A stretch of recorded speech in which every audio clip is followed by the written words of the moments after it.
And just when you thought all the royal drama was finally calming down, boom. Another joke hits hard straight from the SNL stage. Colin Jost didn't stay quiet and said Meghan and Harry were Britain's best Brexit deal. The audience laughed loudly, while somewhere in Montecito, a royal crown might have broken from that harsh joke. The crowd went wild, while Meghan's pride probably made her book a therapy appointment right away. Now, the Sussexes have copped it from comedian Colin Jost on Saturday Night Live. He's joked that one of the conditions of Trump's new trade deal with the UK is that Harry and Meghan have to go back. Colin Jost didn't just make a funny joke, he dropped a powerful bomb. Calling Meghan and Harry Britain's best Brexit deal was super harsh. He made them look not just like people who want attention and don't belong, but like tools used. For politics, that's really mean and very harsh. The joke hit so hard, it could be in the news headlines. Harry and Meghan, it appears they have become a joke absolutely everywhere. How's the joke being received? Let's talk about Harry and Meghan. Prince Harry and Meghan have been brutally roasted on Saturday Night Live by Colin Jost during his Weekend Update sketch. Let's take a look. President Trump also announced a new trade deal with the UK that will reopen British markets for American companies. All that Britain demands in return is that we keep these two. Donald Trump would get really mad. No way he would ever agree to a deal to keep Meghan and Harry. With his usual bold style, he'd say, no deal. He has already called Meghan terrible and said Harry is controlled by her. So he would totally say no to this Sussex trade and turn it into a big news story, showing off his power like a president. Look, there's no way President Trump would accept that deal. He's called Meghan Markle nasty and says he feels sorry for Prince Harry because his wife is a lot to deal with. Trump says he hates the way that Harry dealt with the late Queen, and judging by his friendliness towards King Charles, he won't appreciate the way Harry continues to run his mouth against the monarchy today. And say what you want about the Trump dynasty, but they are incredibly close and loyal to one another. Nobody wants them.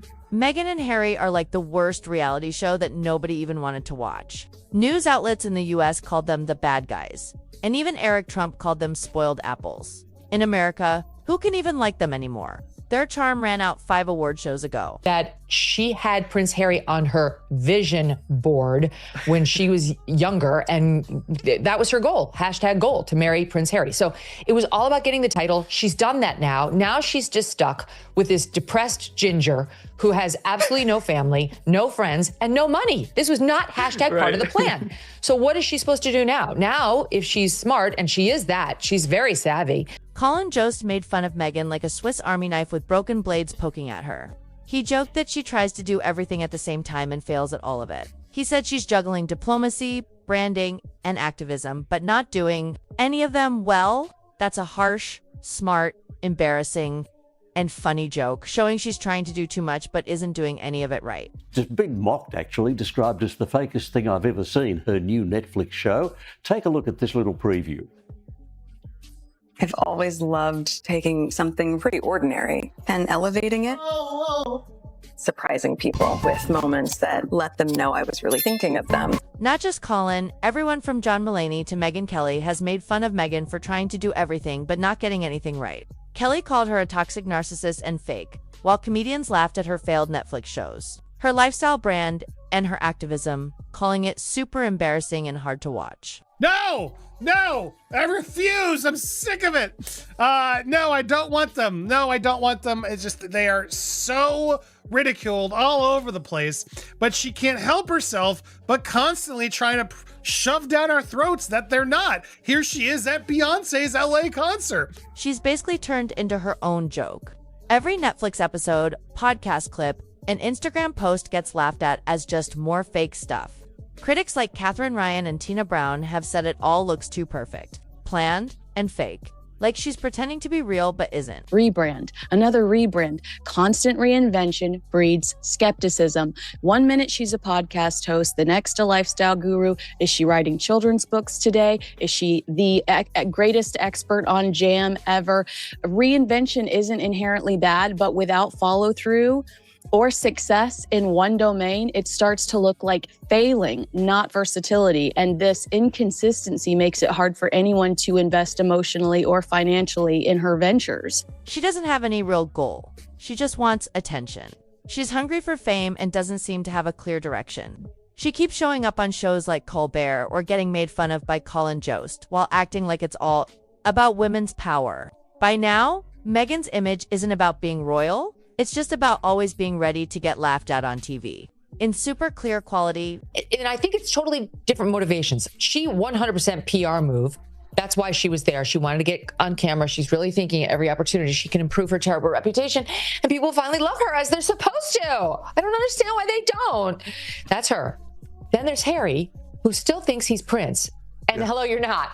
You're not our prince. You're not royalty to us. We don't give a shit about you at all. In fact, we dislike you greatly, and we really wish you would go back home. Well, almost every late night host kept showing how fake her shine is.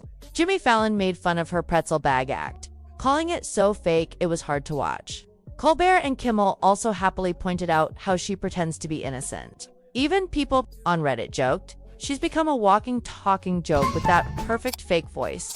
Every joke made about her reveals more of Meghan's carefully planned image, showing what she's really like underneath. I don't think anyone in the world knows that Meghan Markle has eaten Jack in the Box and loves it. It's so funny, too, that you keep saying Meghan Markle. You know I'm Sussex now. You have kids, and you go, no, I share my name with my children. Yes. And that feels so, I didn't know how meaningful it would be to me, but it just means so much to go, this is our family name. It's funny how Meghan now seems like a human version of a PR boomerang. No matter how far she pushes herself into new projects, she always ends up getting laughed at again.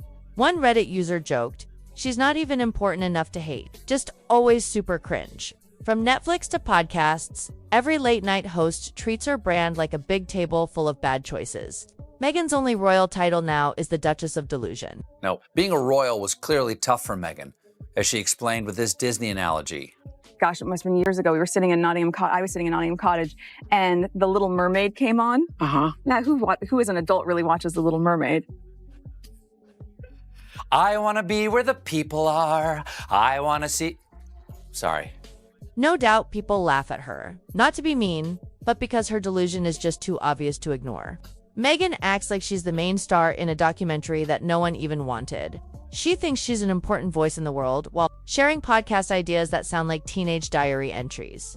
Critics called her Netflix show a big ego trip with no clear direction, and her podcast was described as a bunch of confusing words mixed with a little bit of poor me attitude.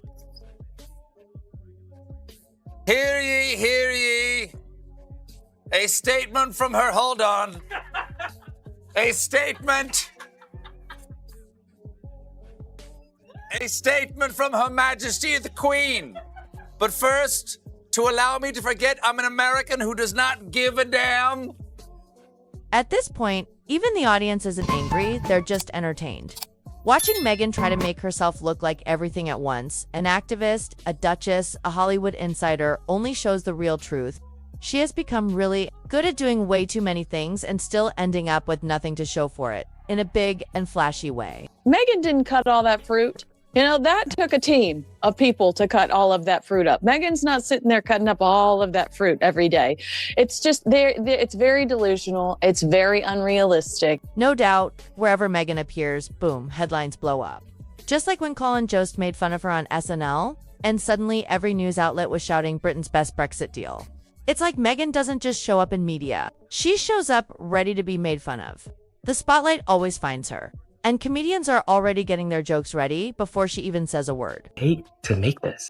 Yeah. It's just chopping veggies, and as you know... chopping veggies takes time. No one has time to sit here and chop veggies when their kids are running around and their husband or wife's being annoying and their job's stressing them out and they can't afford their bills and then they can't get security. Meghan, nobody has a life like you! Let's be honest, no one has the time or energy for Meghan's nonstop drama. Not everyone is living in a fancy mansion with nothing to do except tell victim stories and plan podcasts that don't work, while she's busy creating her next big headline. The rest of the world is busy working, laughing, and watching Colin Jost make fun of her all over again. I had a great time. I noticed that whenever I do anything related to Meghan, it becomes like big news. There's something truly wild about how when Piers Morgan makes fun of Meghan on his podcast, it suddenly becomes huge news, while William and Kate hardly get talked about. Morgan quickly went after her spoiled behavior. her podcast where she acts like a victim, and her failed Netflix show, all in just a few minutes. One of the great martyrs of our time. Poor thing. Her castle was so small.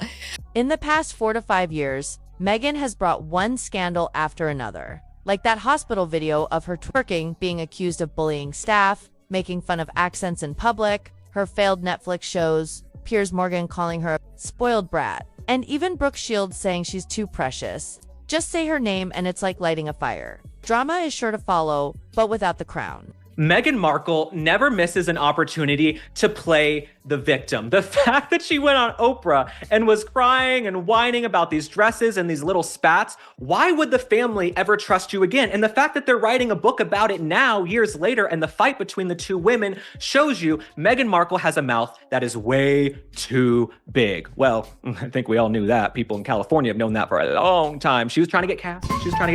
But Meghan Markle, she has a big mouth. First, Meghan got sympathy. Then, we started seeing the drama. Now, it's all about making fun of her, turning into cheap entertainment. Soon, people will start seeing her as a problem.